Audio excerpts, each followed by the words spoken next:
Good morning, Todd.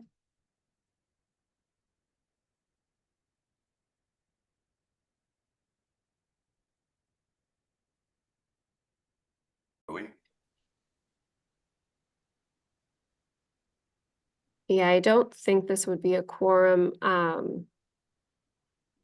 either. How many of us are there? Oh, there's 7 here. Okay. He's here. Yeah. Yeah, there's three There's of you there's here. 3 of us. So we have a quorum now. Is that okay? I think so. Is that correct, Todd? Do we have 5 members? Or? I thought we only had to have 3 to have a quorum. Well, that depends on how many. If there's 5 members, yes, that will be correct. Because it would just be Tracy and Rita who aren't available, right? There's no one else, is there?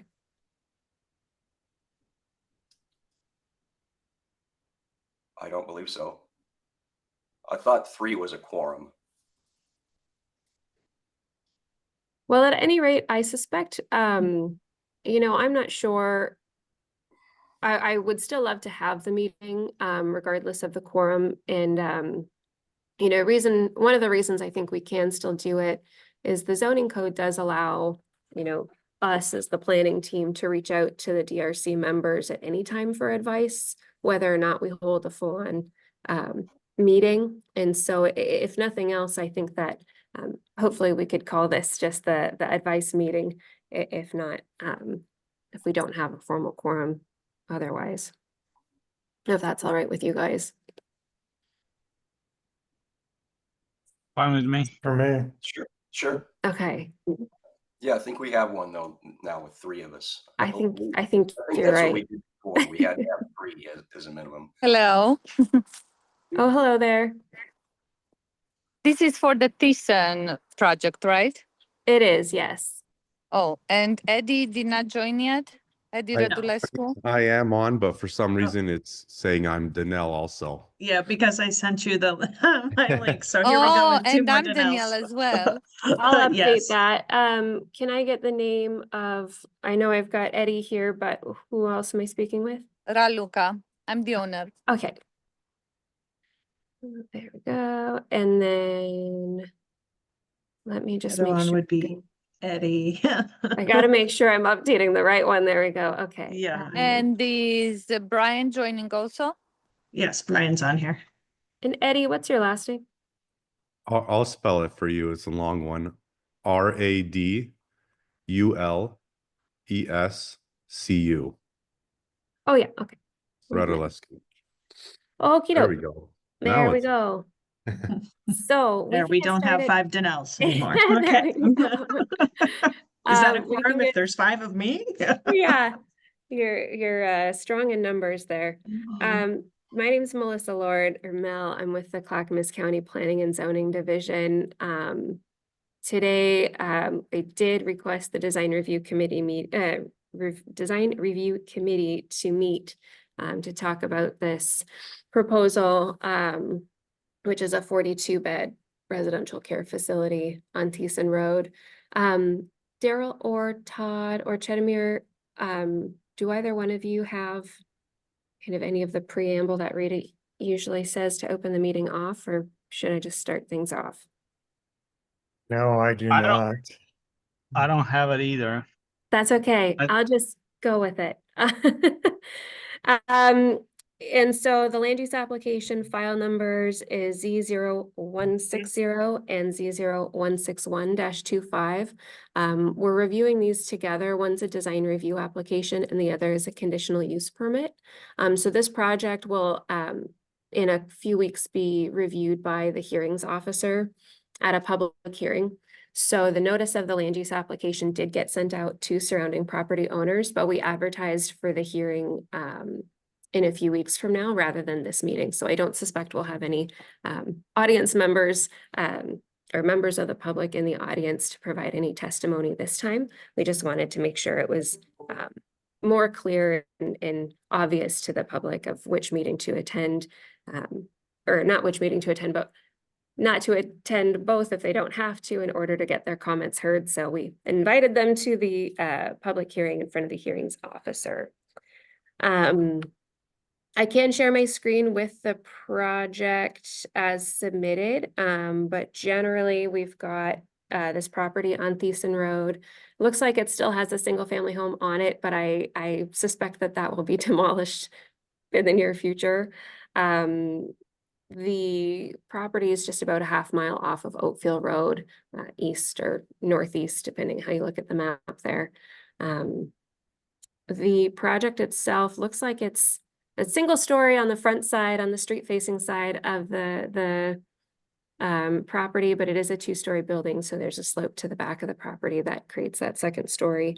Does anyone from the applicant team want to give a larger overview of the project in addition to what I've already said, or are we satisfied with that introduction? With me. Don't know what else to say. Okay. Perfect. That works for me. So I will share my screen. Because I did have a few questions for the DRC specifically, the Design Review Committee specifically. I was hoping to get some advice on a few different specific parts of the application. And of course, we can talk at large about the project as a whole, but there I'll just flag upfront the three things that I was hoping to have some feedback on. Sorry. Document, share, some feedback on, and then happy to talk more about anything else the DRC members wanted to document. There we go. Gosh. Okay.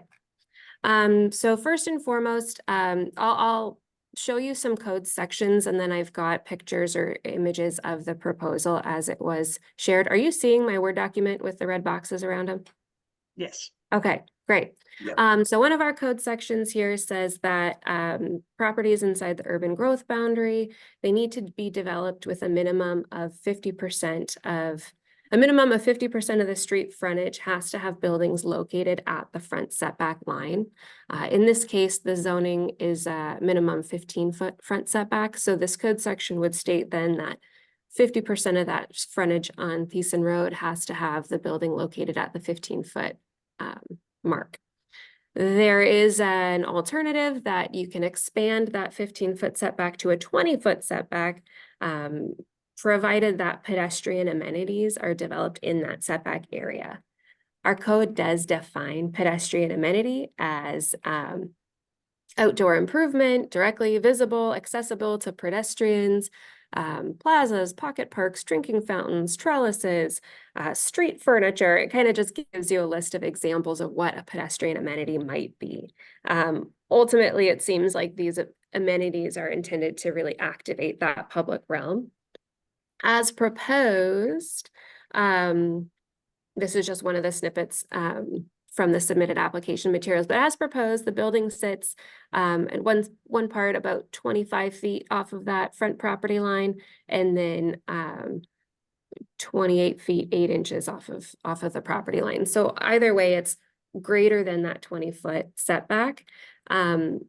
The applicants can request a modification to that standard. And so that's something that I'm looking for your feedback on here is the modification can be granted provided that they meet or exceed the purpose statement of this code section. So really, here's the purpose statements here, but it's efficiently using the land, creating lively, attractive, safe neighborhoods.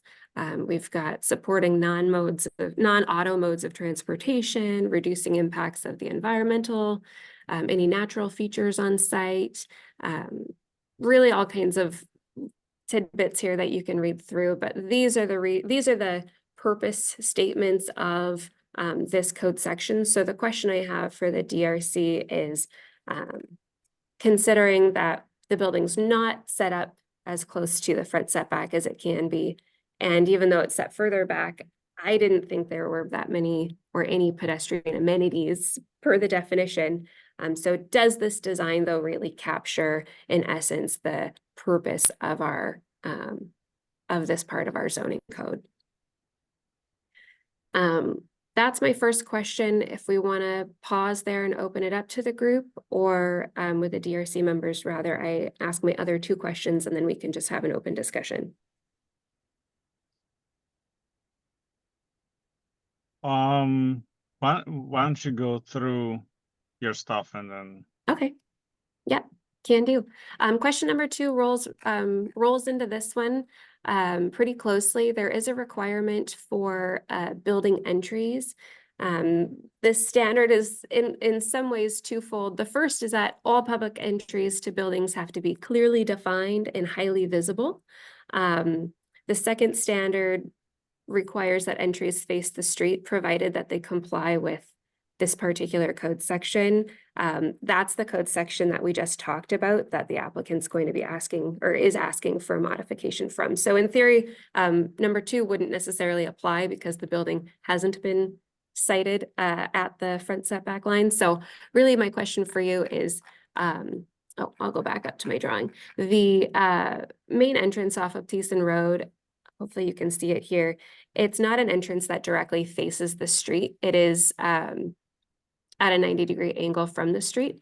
There's a covered awning, an entryway, and clearly this wide 8-foot wide pathway connects from the public sidewalk to the entry. But similarly, kind of in essence of, are we meeting the intent of the code standard and orienting these buildings in a way that's really maximizing their frontage and presence on the street? Is this entrance that's facing sideways and not necessarily facing the street, is that entrance, quote, highly visible and clearly defined? So that's question 2, looking for input on that, just making sure that as a whole, we're kind of meeting the intents or purposes of this code section. And then lastly, I wanted to have a discussion about the lighting. The applicants did provide a lighting plan, so I've got just a snippet from that as well. We've got pole mounted lights that border the parking lot, and next door to this property is a single family home, a lot that's developed with a single family home. And you can see from the photometrics that there is a sustained foot candle rating of about 5 foot candles right along that property line.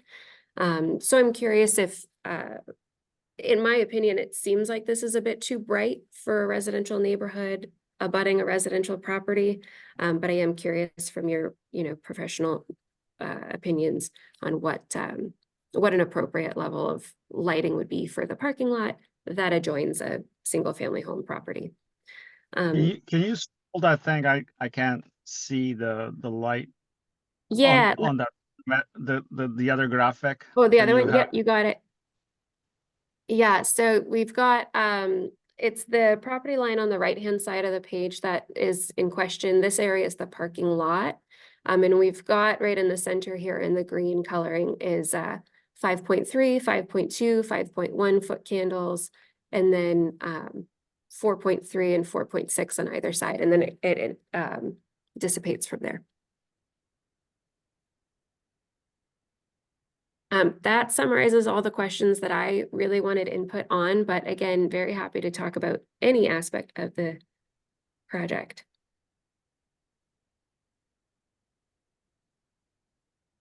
I guess I would be curious as to the reasons for pushing the building so far back from the property line. And I also agree that, 5-foot candles is excessive. It should be more like a half at the property line or less. Thanks. I would agree too. Thank you. Does someone from the applicant team want to maybe talk about the reasoning for setting the building back? I can take a quick stab at that. From the civil engineering side, the slope of Thiessen Road is dropping fairly steep across the site. And if we keep the building too close to the road, we ran into an issue where the grading, if we keep the building elevation roughly at street grade, then there'd be too steep of a driveway as we get along the eastern edge. We also were handling all of our stormwater kind of in the front of the building there to avoid grading the back of the lot. So it was a mixture of balancing that grade so that we didn't have too steep of a driveway. The building could be still relatively close to street grade, but we could also have that area in front graded and allow for stormwater facilities that would meet the stormwater requirements. So those are the main reasons. I know we do have, and Danelle or Eddie may be able to go into this a little more, but we do have a kind of a small little plaza area with bike racks. I don't know if there's an option to maybe expand that, or with our stormwater facility, talk about, you know, there was a part in there about meeting environmental, you know, the environmental requirements, or I forget what the exact language was, but, you know, kind of tying that in somehow from both a pedestrian amenity standpoint and environmental standpoint. So those are my 2 thoughts on that. Pretty good there, Brian.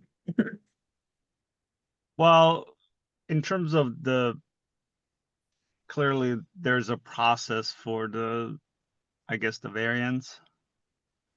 But I'm curious, out of all those elements shown, what are you guys doing to,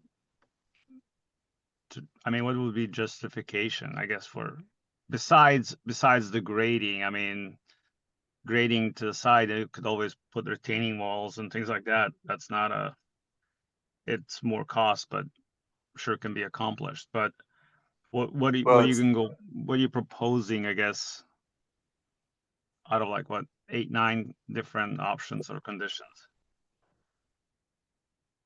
Yeah, and just to clarify, the grading was more of a driveway steepness issue, getting in and out of the parking lot.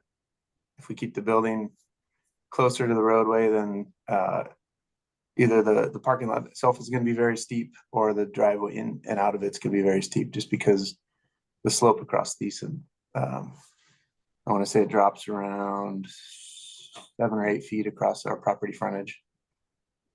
So keeping the building up close to the street, having the parking lot adjacent to that is going to create a steep driveway. So try to push that back to give a little more throat on the driveway and allow a little more grade deviation across the frontage where the building is.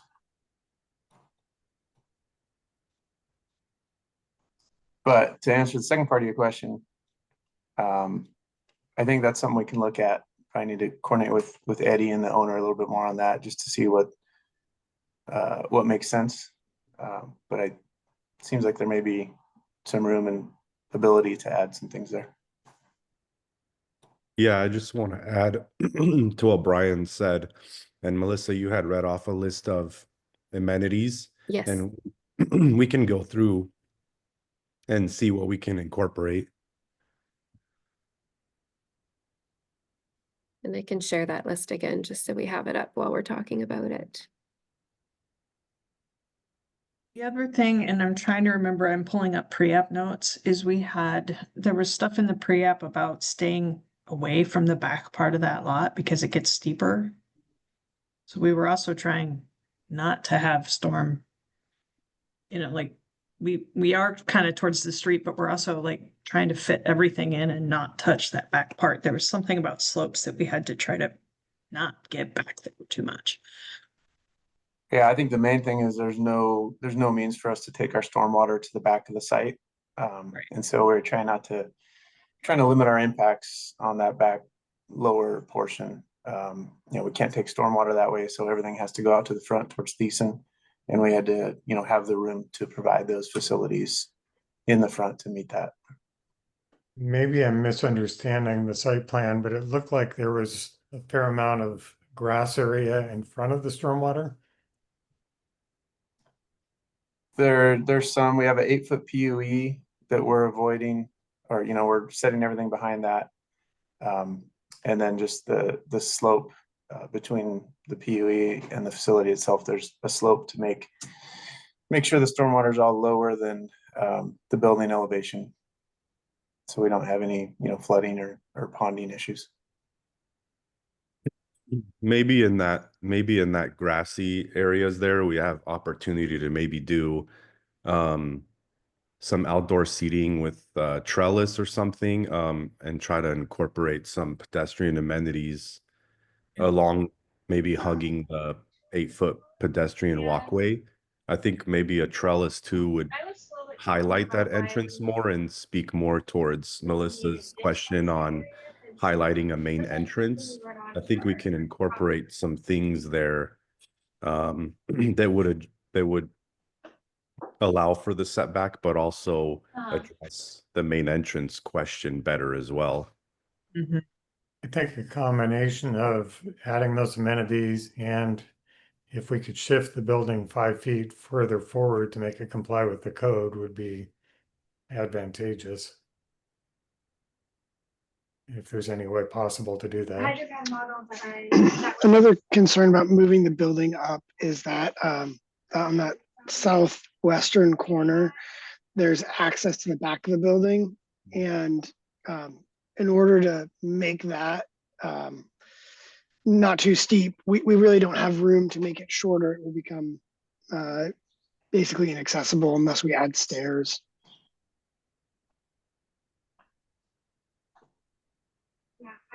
And then part of the, quote, process for requesting a modification to any of those just base standards is just through this particular land use process. It's not a variance, it's just the applicant writes up a summary and explains why what they're proposing meets at the bare minimum, meets these purpose statements or is better. And so, that is something that we can talk about today too, is through with all of these things that you guys are talking about, are we, are you implementing kind of these zoom out, there we go, these purpose statements that would allow you that pathway just to request that modification to the setback piece. For the modification, do we need to meet the intent of all of these or a majority or like? The code, And- luckily for us, is not very clear, so I think the majority, I think some of these just simply aren't going to be applicable, Right.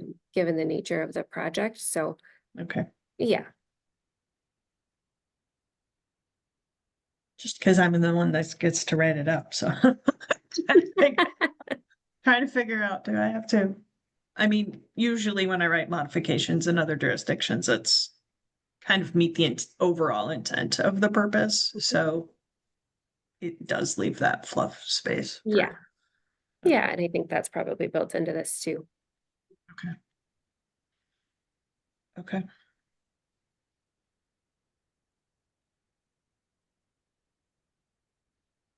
Now back to the door. Trying to understand why you can't have the front facing door. That seems like something you should be able to accomplish. Yeah, that's something that we can I mean, it's a simple thing to change if we were just creating so the main entrance that the majority of people are going to use is facing the parking lot.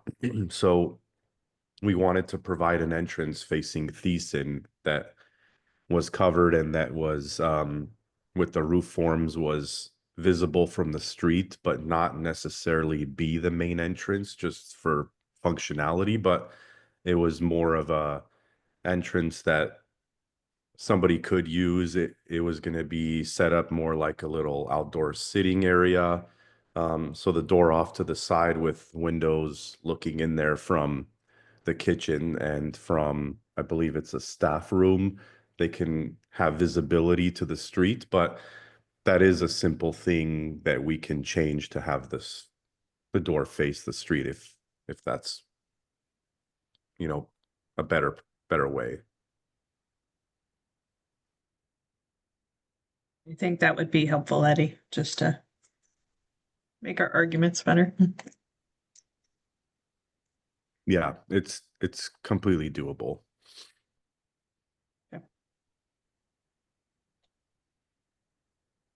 Yeah, and then I guess the third one, the parking lot lighting, I think maybe you guys can revisit that and Mhm. not have as bright lights along Yeah. the property line. I mean, that's the issue people will come to this committee or maybe the other meeting, and once they realize the light, that's one of the complaints Mhm. I've seen over years. So Yeah, I have to go back and talk to the lighting engineer, see why they did it like that, because they know that it's usually in a lot of jurisdictions, it's a hard rule that you can't have more than half a foot candle at the property line. So we'll revisit that for sure. okay. Yeah, and There, our zoning code just says, sorry, Eddie, our zoning code only says that the parking lots have to be illuminated and it has to be safe. And so yeah. it would be a lot easier if we had a foot candle metric that was specified, but we don't. Yeah, I think because I think somewhere in the OARs from the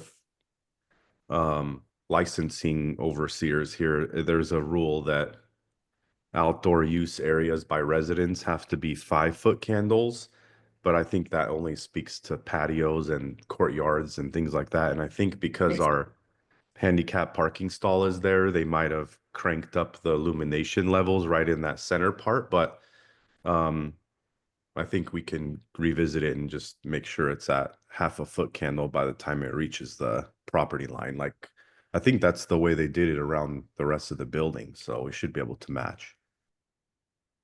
Well, it'll save some pole lights as well. It looks like there are quite a few over there. Yeah. So Eddie, you're gonna contact them because it'd be nice to have Yes. that kind of resolved very quickly before the hearing. Yeah, All they of should be this. able to turn that around in a couple days. Okay. Great, thank you. And Melissa, that's my question to you. When do you need the Well, you updates? guys get to submit anything until the record closes for the hearings officer to consider it. If we can, let me just pull open my calendar. I do have to write another staff report with a recommendation to the hearings officer. Right. And that is due, we send that out typically next Wednesday. It's due next Thursday. So anything that you can get me beforehand, I'll try really hard to get into my new staff report with the new staff recommendation. So the sooner the better, but it does get sent to him. Not that I can't update anything before the hearing or, you can at the hearing bring forth new information too. All that's fine. Sure. Yeah. Sure. Yeah. But I'm just gonna try to aim for, we'll try to get you as much information before you need to, I mean, I know how this goes, right? So that it all Yeah. gets incorporated and it just makes It's a little less everything clunky easier. that way usually. a little Yeah. less clunky, yeah. If Yeah. you can write a recommendation that's in our favor, because you have all the information, that's easier than That's right. Yeah. hashing it out at the hearing. So, Yeah. But the technical answer is you have until the record closes. yeah, sure. Okay. Okay. All right. Do you have other questions, I guess, of us? Was that whole list that you had? For the one, mailed over? Yeah, yes. okay. Those were all my primary questions, but members of the DRC, if you have any other questions or comments for the applicant team. And Melissa, I don't know, maybe I missed it. Did we have like the preliminary engineering drawings, or it was just this, what's an application? Because like I wasn't able to look at like overall, I mean, grading or, just there was no stormwater shown. So And maybe Danelle, you can help me. I believe that information was in the submitted materials. Mhm. and I missed it. It would be, Yeah. I didn't see anything either. There was a link that but there was nothing really that I could find. So I haven't, I don't know where you keep your files, but Exhibit 5 is the civil plans. Um, So, I know, when Darcy sent out the meeting invite to you guys, she forgot to attach the land use application. Daryl, were you having trouble accessing it on the website? Because I can, I didn't, I guess I was, yeah, I went into it, but it was, looked like a maze, so I wasn't gonna. I looked, okay, and sorry, I I, didn't know if I could even find it, so. Yeah, I okay, haven't seen anything except for just the drawing we just looked at. I've seen oh that. gosh. yeah, the drawing that's part of the staff report. Yes, that's the only one I've seen. I'm not sure about Yeah. Tom. There's a civil set. Um, And of course, that landscape plan had no legend. And well, I mean, of course, I assumed it was all incomplete or just what it was. Just Okay, the landscape plan is just not the whole package, right? So that right. was not all that was there.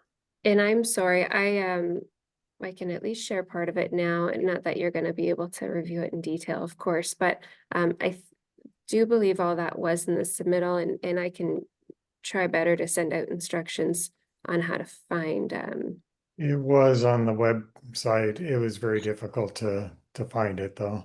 okay. I will see if we can update our instructions. So they do have the landscape plan with, a plant legend. Danelle, do you have anyone from your team who has any intimate knowledge of the landscape plan that you can give a quick overview? Eddie, are you in? It's not Eddie that designs it, but he works with the landscape architect. So he would be maybe. Yeah, I reviewed it a little bit. I do know that the landscape architect has incorporated what he says was all the code requirements. So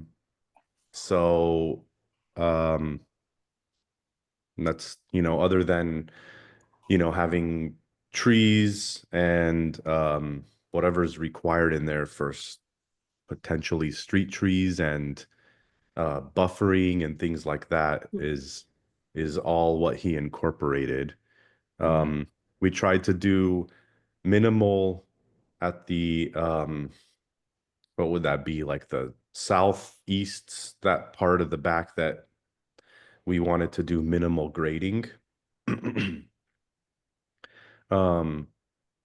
So back there's just a few shrubs. There's a lot of existing trees that we're retaining, especially along the back property line.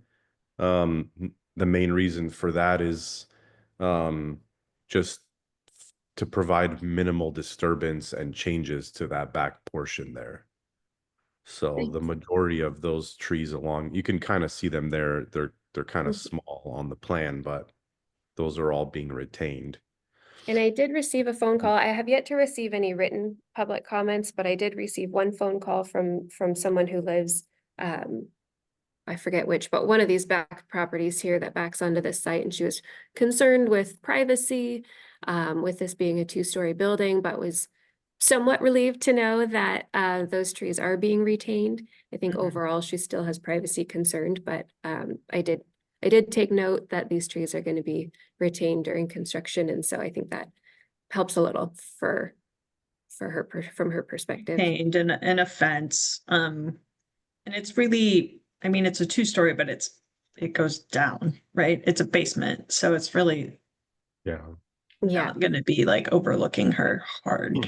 And then Melissa, I know, and this is probably maybe not for this meeting, but I think your comments, there was something about wall height and landscaping buffer along the parking lot and something about the trash enclosure. Oh, that's right. But I can't remember exactly what those things were, but the wall height is on the grading plan and it's over, so there's a top wall and bottom wall numbers there, and I think along the parking spots, it's more than 3 feet that it needed to be? Yeah, part of our, I don't know if it's buffering or screening requirements, has certain kind of ways to comply with Yeah, screening that the wall adjoining property. Yeah. is at least 6 feet tall. This retaining wall? the retaining wall's 5 feet at the one corner and yeah, greater Okay, than so that at it's- the other corner. There's a portion that's closer to 3 feet, and I think there's one corner where I measure it as like 2.9 feet, so that could be easily adjusted on our end if it's out of compliance. Yeah, I Yeah. think it's just along the parking spaces though. Right, yeah, just Okay, along. Okay, yeah. Not and where then- it turns up a street. Okay, yeah, in that case, So I then, think yeah, we're it's good. over 3 feet, yeah. Gotcha. So Yeah, I otherwise guess, there's some yeah, requirements for shrubbery, a combination of shrubs and trees, but if there's a wall greater than 3 feet tall along these adjoining parking spaces, then I think the requirement just ends up being having trees 30 feet Yeah, spaced apart. yeah. So I think that's why that's landscaped that way, and there's shrubs along the other wall and that wall's not showing, so we need to update that. So the wall that turns at that side, so. Okay. Yeah, Uh, it's shown over there. It just changes to so along the parking lot is those blocks. That's why it's showing a 2.5 foot wide delineation there. As it turns the corner, it just becomes a standard because it drops below 3 feet. It's just a regular 6-inch or keystone wall or something. Okay. And then they have shrubs in front of it, but Yeah, the landscape architect did take in consideration the buffering of those walls with those trees and shrubs around there. And then Daryl, I think I recall you often like to look at the irrigation plan. What I did see on the plans is just this irrigation note. I don't believe there is anything in more detail, but all landscape areas shall be hand watered or irrigated with an automatic drip and or spray irrigation system. Refer to civil engineering plans for water source. But I don't think that there were any other details other than I that. don't think we have an irrigation plan yet. With regards to irrigation. Mm-mm. I haven't seen one anyway. So, do you need something more specific? Approval? I believe our code just says that our automatic irrigation system shall be installed. I don't know that, and of course, a plan would probably have to be done, but I don't believe it's required for a submittal. Usually that would be a building permit time that I would see that plan, So, but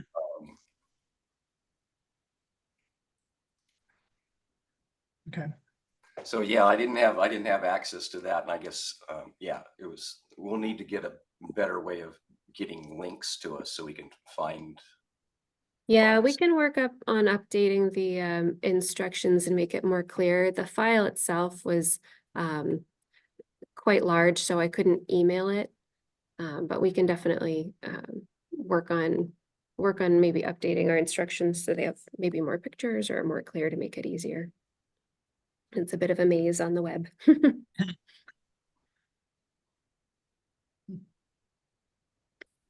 Yeah, I don't remember the trash enclosure thing. Do we need to like, Just one Burn plan showed it cans. as 14 feet wide, and I think the other plan showed it as 15 feet wide. so just making sure stuff making sure, matches? yeah. Okay. Yeah, I think that's what it was. There was Yeah, something we about spacing. widened it to provide the required spacing between containers inside that That's right. the trash hauler wanted. Gotcha. okay. Okay. Yeah, so if you can send me that update as well, then that would be great. Okay. Anything else from our DRC members? Well, we haven't looked at any elevations as Mhm. far as all. I mean, I'm just the land, but yeah, I think maybe we could look at the elevations of the front of the building. Definitely. Let me open that up. Thanks.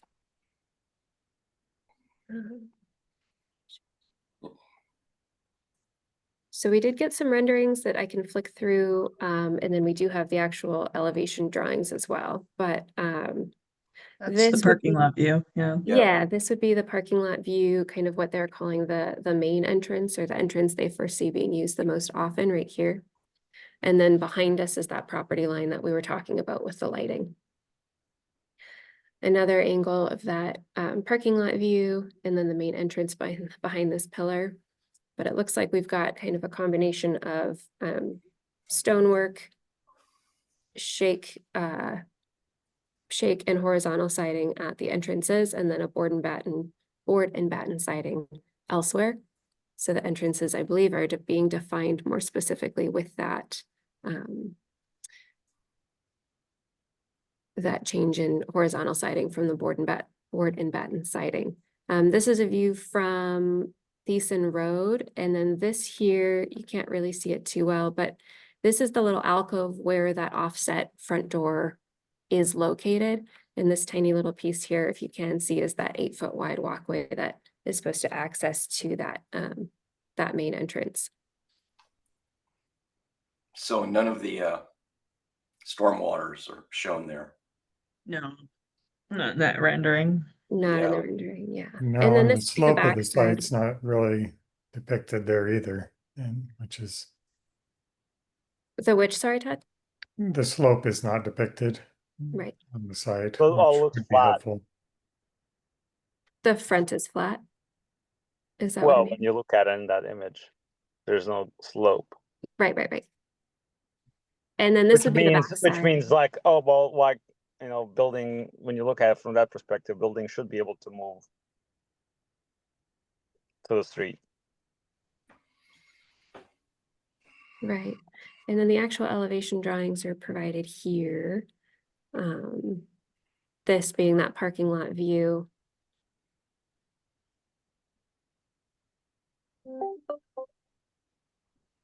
And then It's the this is the back. one.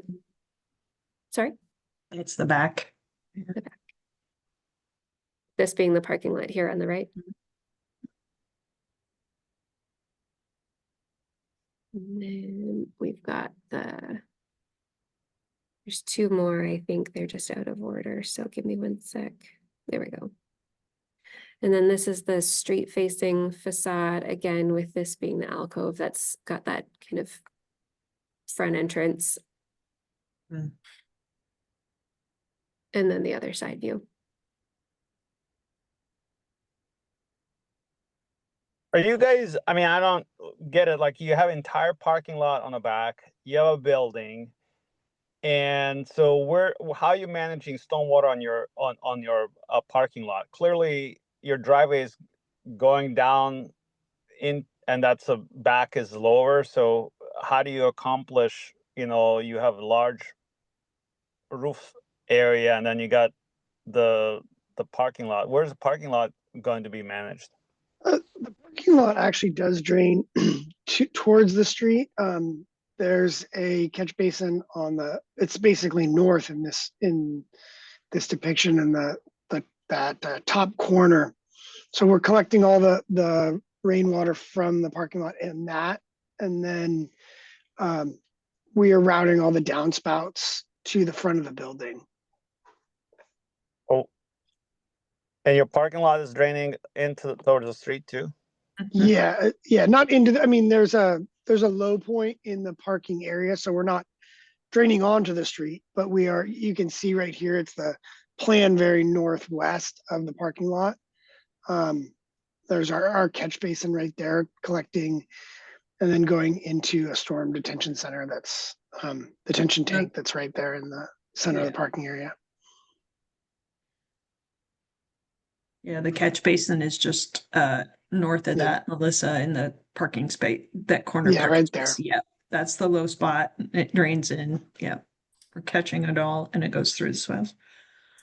So why can't you drain everything else in and make the crib under the crib, rock crib or whatever, bigger under the parking lot, and instead of having the stormwater out front? They're really ugly planters and they're really ugly plantings.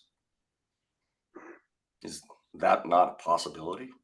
Or you're got two different stormwater? Well, we have detention under the parking lot and the swales to treat it. Those are separate requirements, to my understanding. Zach, I'm not the engineer, but those are the Yes, separate so those are requirements we have to meet. Exactly. Well, the storm filter catch basin, yes, mechanical treatment for that versus low impact development for the frontage. It is possible to do mechanical treatment, but our understanding is that low impact development is the preferred approach. So if you push that building towards the street at 20 foot, what would be the slope on that driveway going up to the parking lot?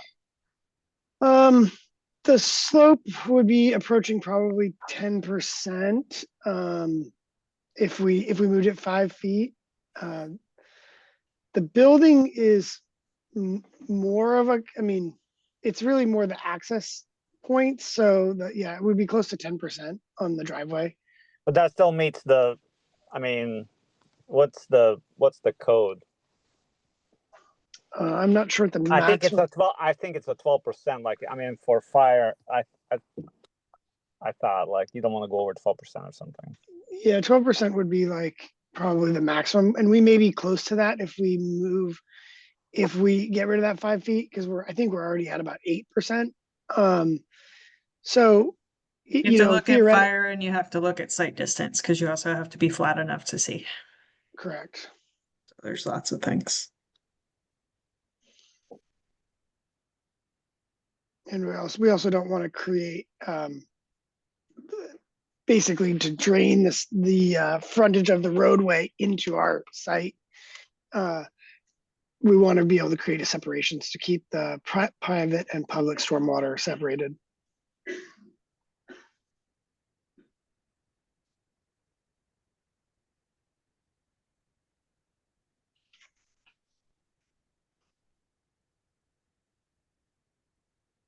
And those planters there you have, they do dual purpose treatment and flow management, and then they go tie into that manhole. Yeah, does that manhole on your R tank has the orifices? Yes, it does. So you're done detaining the planters also draining into our tank? Yes, they're detained. There's additional detention in there. Yes. And then it's only going to be taking treated water because it's receiving water from the storm filter and the planters, and then it's just for detention and release.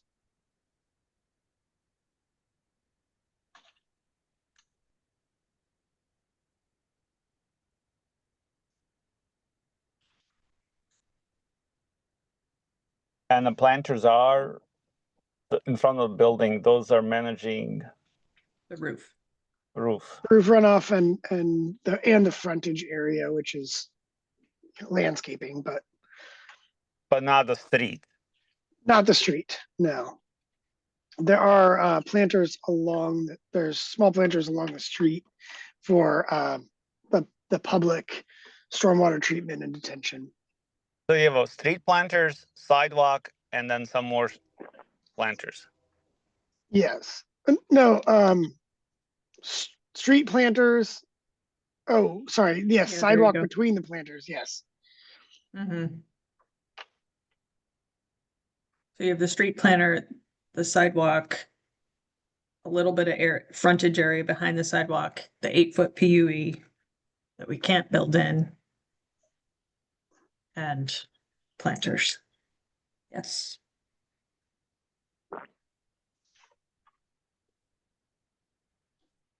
Melissa, when they write all this modifications or justifications for the setback, do you bring that back to us, or you just, how does that work? I don't believe so. I don't believe so because in terms of timing, I don't know how that would work. Okay. But I can still. I'm just curious. Yeah. I mean, I do have, if you still wanted to look at them, I suppose we could send them to you and then have you just send me an email with a recommendation, but I don't think we'd have time to come back for another meeting. Well, I guess the question is, do we really have a quorum, and do you need any do you need approval from us on this? Well, I think we do have a quorum. And I would like to hear your recommendations. But ultimately, I don't know if this project will follow the same suit as typical design review ones that we normally see at this meeting, because I also don't get to make a final decision because this project is going to be reviewed by a hearings officer. He reviews your recommendation, he'll review my recommendation, but ultimately he'll be reviewing the application on his own and making his own decision for it based on, based on facts in the application itself, but of course, based on our recommendations as well. So I understand that makes it a little difficult because I think it sounds to me like the DRC really would like to see that building closer to the street. And I think from the applicant side of things, it doesn't quite make sense in terms of site utilization to do that. So I'm not really sure where that leaves us. Well,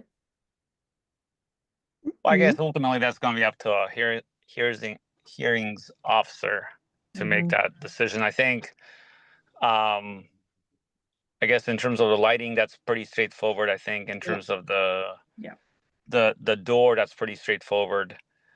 I think I guess the team is going to have to provide justification and how they're offsetting not being 20, measures that are going to implement to offset for the building not being as close as it should be per the code. Yeah, I'm I a have to little look through that confused. and look Melissa, at, can you tell me what process triggered the hearings officer review rather than the normal design review? Yeah, so this is a joint review with a conditional use permit. The nursing home use in the zone is a conditional use, and it also requires a design review application. So the applicant elected to have both of these reviewed concurrently and reviewed by the hearings officer at one hearing. So that's why this whole project is going to be reviewed by the hearings officer. Okay.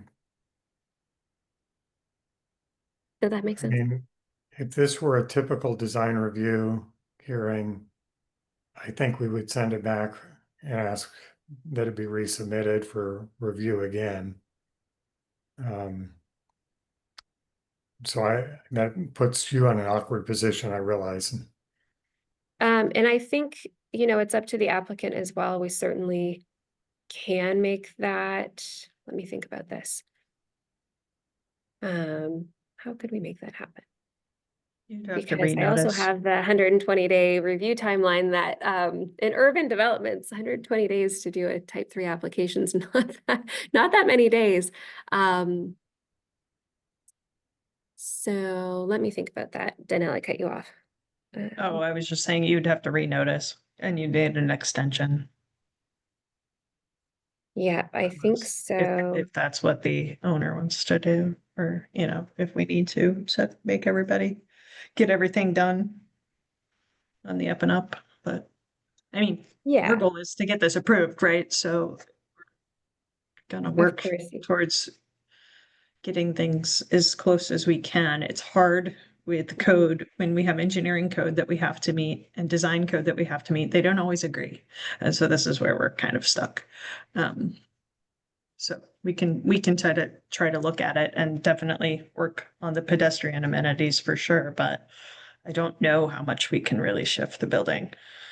We can look at It's- that too. We can look at it, but I don't know that then we start having slope issues and site distance issues, and we have to, it's a very delicate balance.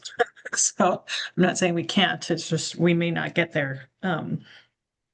Well, I think Then it pushes us out of other codes that we have to meet, so. Yeah, so I think, Todd, to your point, if the applicant wanted to have this come back to the DRC and have a positive recommendation, or hopefully a positive recommendation, or at least a reconsideration with the new plans, we could do that, but the hearing would need to be renoticed. And then we would need an extension of that 120-day clock, because otherwise it just isn't gonna fit. we're not gonna make it. Right, yeah.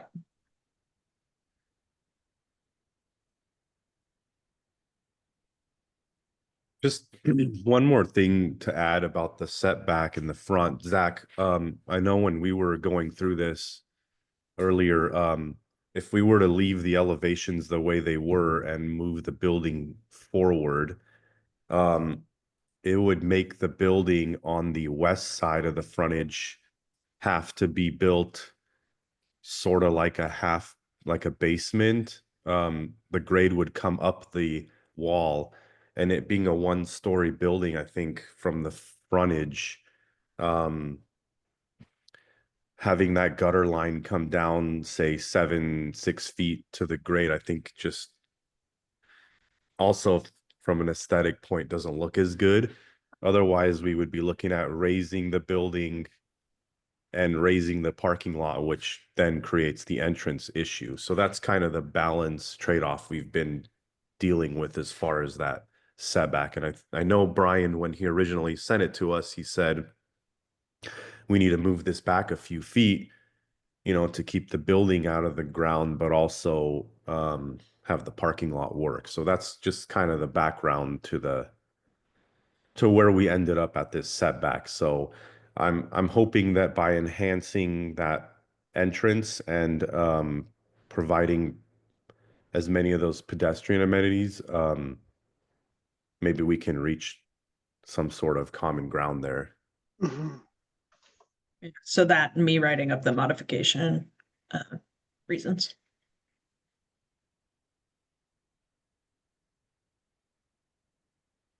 Okay, well, we can take a look at all that. I mean, Um, I mean, I guess if you guys accomplish the best use of this site and aesthetically pleasing, and then also I guess you're having engineering constraints. I mean, that makes sense to me. I think I mean, we're just reading the same stuff that you guys are reading, and so having some sort of justification why, and what you're proposing to offset not being 20 feet from the street. I mean, I guess I'm sure you guys can come up with additional amenities and things or improvements to get there. Can you, could you possibly extend that entrance, just the entrance facade, the 8-foot sidewalk to 20 feet? And that could, maybe but that would maybe What- comply, or is that, I It's mean, 50 that's. I think it's 50% of the facade has to be Okay, okay. comply. So, I mean, we could do that, but I potentially, but I don't know It's that that really actually- gets us anywhere. Still doesn't It's get 50% of the frontage. Okay, has to have buildings at that setback. Yeah, so that doesn't really, popping out the porch does not okay. necessarily get us there. Trying to be I know, I accommodating. like the creativity idea. Well, and then I guess that would be the question is, bumping out a portion of it, like the porch, does that bring us closer towards meeting the intent of the code? That would be the, Yeah. the next It might be question, something if we, that's- look at and say, hey, we did what we could and other amenities and try to get there. I need to really read that purpose and figure out how we're gonna argue it, so. Well, you're going to be arguing that to the hearings officer, so Yeah. there's Yeah. it's not really, we could provide recommendations. I think I mean, definitely like those other two things are pretty straightforward. This one, I think I would recommend that you guys do as much as you can and have a product that try to meet the intent of that requirement. Okay. And then be able to justify the ones that are exceptions. Mm-hmm. Yep.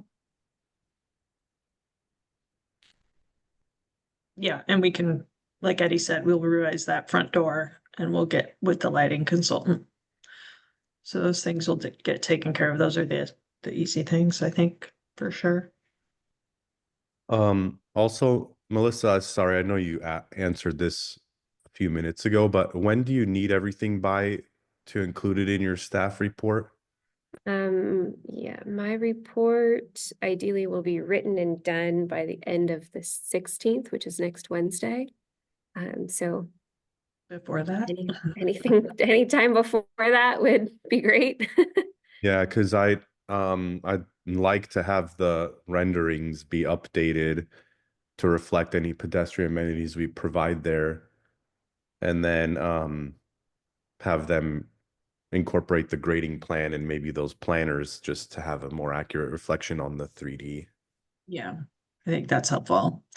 But Eddie, anything we get, like if you get the lighting plan, like just start shooting me things and I'll start coordinating with Melissa so that she can start plugging things in as we get them. I don't think we have to send you all one package. I mean, we could. I know it's annoying to get a bunch of emails, Yeah, but I think with the tightness of this turnaround, then it would be better if you sent it when they come. okay. Mhm. Yeah, I'll try to get you like a response on just even like the wall height and stuff, just some of your comments, just so it's in writing from us. I know we discussed it a bit briefly here, but just so you know, some of that's dealt with already, so, yeah, Thanks. when I'm not in Eugene.